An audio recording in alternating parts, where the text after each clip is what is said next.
kami hanya ingin menyampaikan beberapa hal tambahan bahwa PR kita memang cukup berat dalam konteks transformasi aparatur sipil negara. Saat ini ASN kita sudah lebih dari 4,3 juta jumlahnya, tahun lalu 4,2 juta. Dan memang 77% ASN kita itu adanya di daerah. Jadi 3,3 juta itu ada di daerah.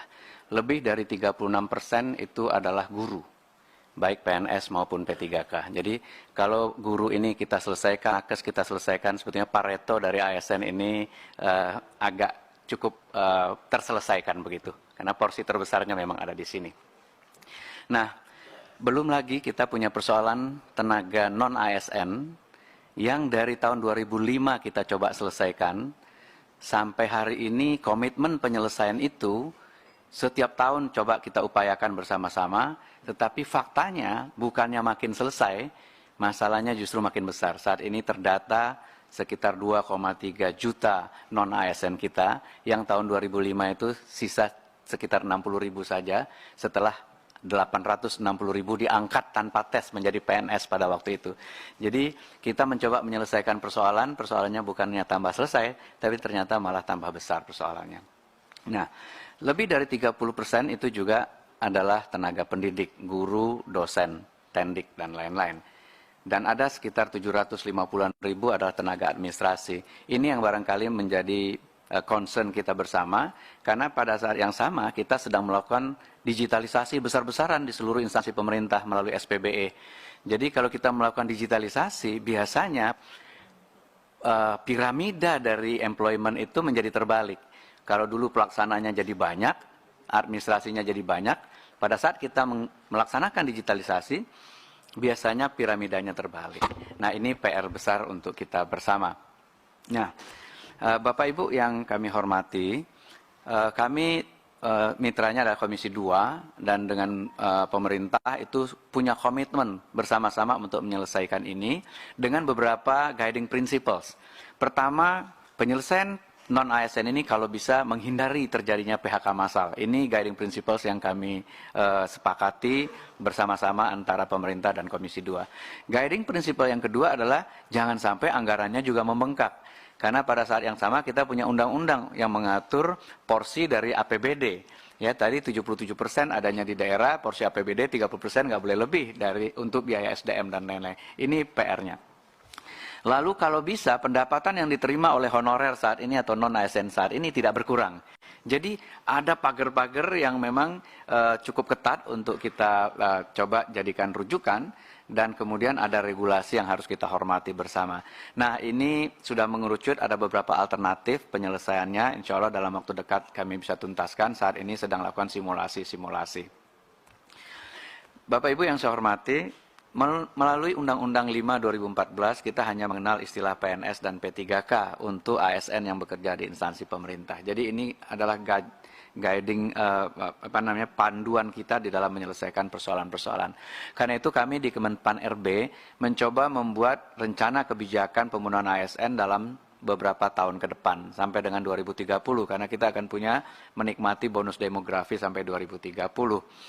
Pertama, prioritas kami adalah sektor pendidikan dan sektor kesehatan yang masih boleh positif growth-nya ASN-nya. Jadi yang masih boleh nambah ASN-nya adalah pelayanan dasar kita, pendidikan dan kesehatan.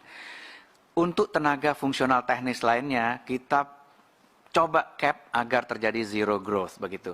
Jadi secara umum dia zero growth, mungkin ada JF teknis yang boleh tumbuh, ada yang harus enggak negatif growth. Agar apa? Agar agenda SPBE digitalisasi ini nanti bukan malah menimbulkan pengangguran terselubung di dalam ASN. Tenaga pelaksana, kami sudah tetapkan kebijakan negatif growth sejak 2 tahun ini. Jadi kita tidak lagi merekrut pelaksana, karena pelaksana ini pelan-pelan akan terdisrupsi oleh teknologi. Nah, kalau bisa ini memang negatif growth 30% dalam 5 tahun ke depan. Ini kebijakan umum rekrutmen yang disiapkan oleh Kementerian PAN dan RB. Dan di dalam RPJMN kita 2020-2024, saat ini kami juga sedang mendiskusikan, mulai menginisiasi diskusi dengan Bappenas untuk 2024 ke depan.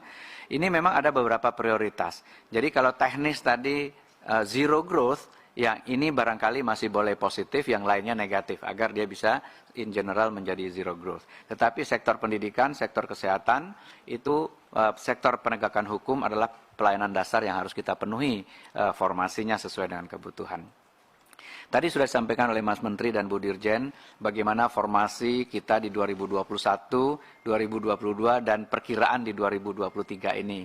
Yang tentu saja kita lihat masih ada PR yang belum tuntas, kita mesti tuntaskan bersama. 2021 misalnya dari kebutuhan 1,2 juta, penetapan formasinya 667.000 saja. Dan terkait dengan guru, dari 1 juta formasi yang dihitung oleh kawan-kawan di Kementerian Kemdikbud, hanya 500.000 saja, hanya separuh yang diusulkan. Tadi alasannya barangkali kita sudah dengar bersama, mereka khawatir anggarannya tidak tersedia. 2021 ini, 2022 kita lakukan perbaikan dari proses 2021. Jadi 2021 peserta yang berhak mendaftar itu adalah THK 2, guru non-ASN di sekolah negeri, guru swasta, dan lain-lain. Dengan afirmasi-afirmasi yang kita berikan kepada kelompok target tertentu. Nah, tetapi kenyataannya ternyata ada THK 2 lulus passing grade, nggak dapat formasi karena kalah ranking misalnya dengan pelamar lainnya. Itulah sebabnya mengapa 2022 kita perbaiki proses bisnisnya. Jadi 2022 kita membuat prioritas-prioritas. Prioritas 1 adalah yang sudah lulus passing grade tahun sebelumnya. Jadi diberikan dulu formasi kepada yang sudah lulus passing grade. Kalau tahun sebelumnya enggak, mereka dites sama-sama, kalau kalah ranking walaupun lulus passing grade tidak dapat formasi, formasinya diambil. 2022 kita sudah mulai prioritas yang sudah lulus dulu. Prioritas 2 adalah THK 2 yang belum lulus ambang batas. Prioritas 3 adalah guru non-ASN di sekolah negeri, baru kemudian pelamar umum. Jadi harapannya adalah PR kita non-ASN ini selesai dulu, baru kemudian pelamar umumnya kita buka. Nah, 2022 pun ternyata jumlah formasi yang disediakan, keterisiannya juga masih jauh dari harapan.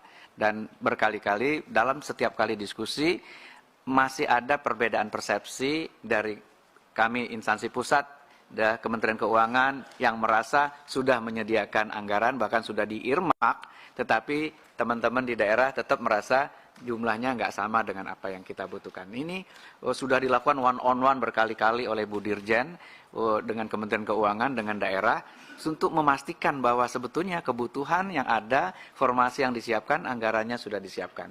Tapi barangkali ada hal-hal yang di luar itu, yang menjadi kewenangan pemerintah daerah, seperti misalnya memberikan tunjangan khusus di daerah masing-masing. Nah, mungkin tunjangan ini belum dihitung oleh teman-teman di Kementerian Keuangan. Jadi barangkali ada perbedaannya di situ saja, kalau menurut pengamatan kami dari Kementerian PAN dan RB.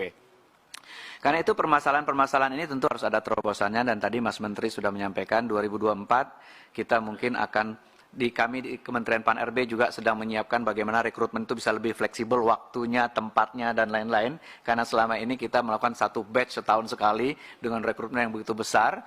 Nah, sementara orang bisa resign, orang bisa meninggal, orang bisa kebutuhan itu tentu harus segera diisi. Jadi flexibility dari rekrutmen ini memang sedang menjadi agenda kami, dan ada satu PP yang memang sedang kita rumuskan bersama-sama, PP manajemen ASN, yang mudah-mudahan itu bisa menyederhanakan banyak hal dalam konteks manajemen ASN, mulai dari rekrutmen sampai kepada reward system, performance management, manajemen talenta, dan lain-lain.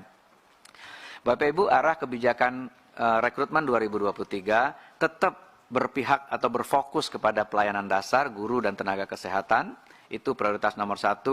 Tetapi karena kita menggelindingkan SPBE dan digitalisasi, kami memberi ruang untuk merekrut talenta-talenta digital dan data scientist. Karena selama ini policy making kita mungkin kurang kuat analitiknya, sehingga kita membutuhkan talenta-talenta digital dan data scientist ini secara terukur. Kemudian juga CPNS mulai ada secara selektif, kita merekrut CPNS 2023, pada saat 2022 kemarin kita memang fokus hanya P3K dulu. Dan 2023 ini kami tetap mengarahkan agar rekrutmen untuk jabatan-jabatan yang akan terdampak oleh transformasi digital itu kalau bisa kita rem.